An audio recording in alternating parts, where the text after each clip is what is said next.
yes, it is very much a possibility that one can transform his form if he wishes to. And even today, it is a phenomena that's been witnessed by many people, particularly Hanuman the devotees. The occult sciences have many aspects to it. One Veda is dedicated towards this.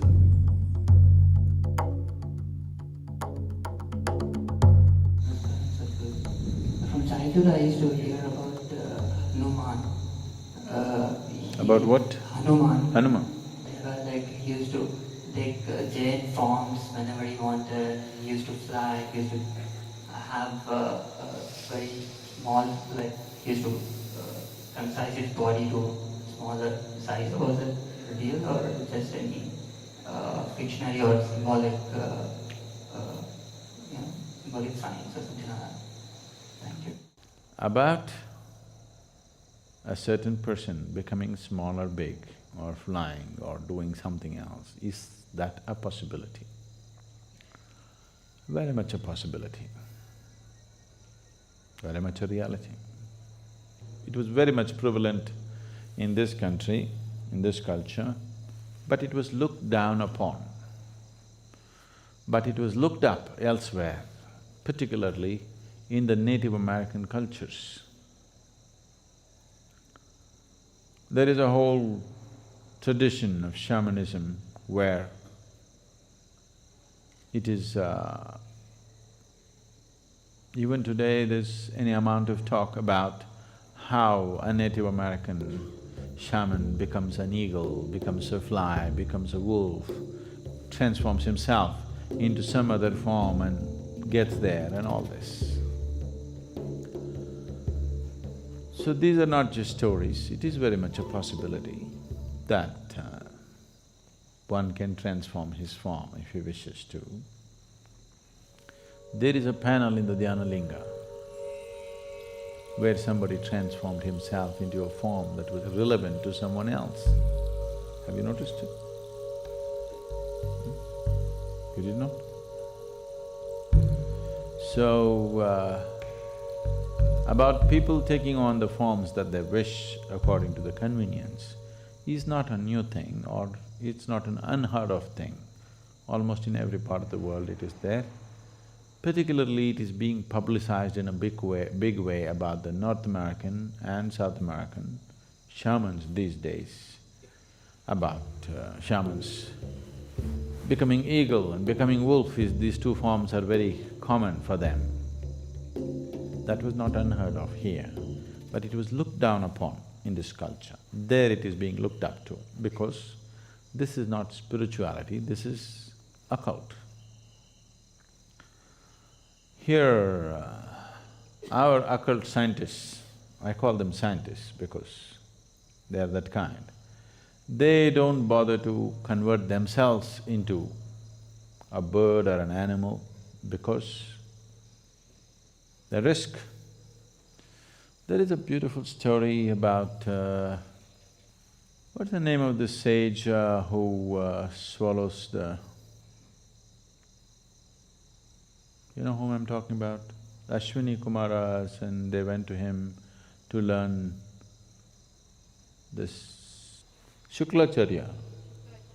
Yeah, he took the form of a horse, is it? Ashwini Kumaras took the form of horse and he swallowed what? Shuklacharya, I think.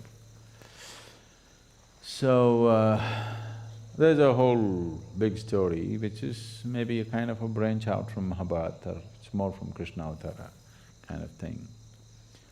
So there are any number of historical events like that but that was considered crude way of doing things because when you take on the form of something else, this body has to be preserved and it can always be misused.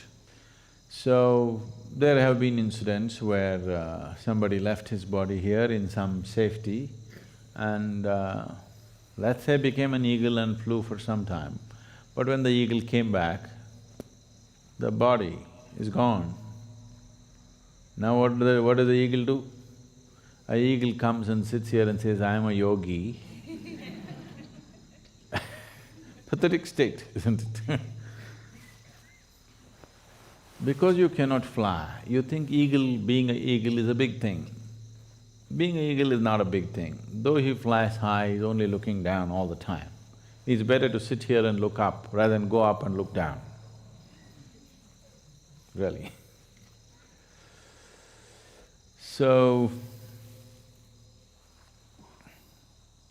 here, the occult scientists evolved other kinds of methods. That is, they themselves do not take on other forms. They pick other forms and make the forms work in a certain way. They will take a certain animal. Usually, one thing that is heavily used is a chicken. Oh, you think that's a waste, huh? So, they will release the chicken has to be young and vibrant chicken, uncooked. So, release the chicken's life and use that life form to do certain things for you.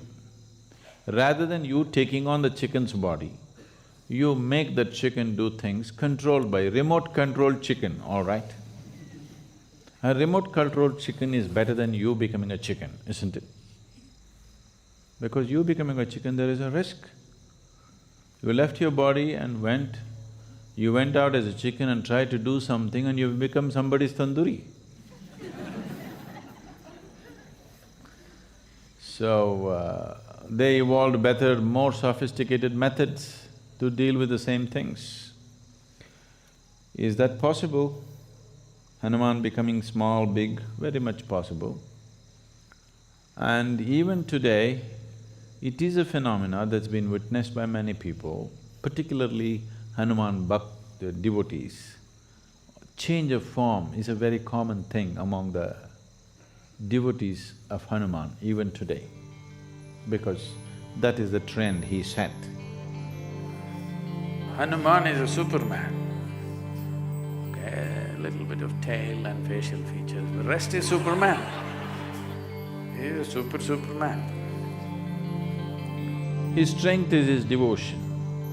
The devotion in his heart is so strong. Because of that, he stood out shining, because of his sheer devotion. So, even if you happen to be a monkey, if you're a devotee, you can transcend your monkeyness and become something phenomenal. That's the story of Hanuman. It works even if you happen to be a donkey.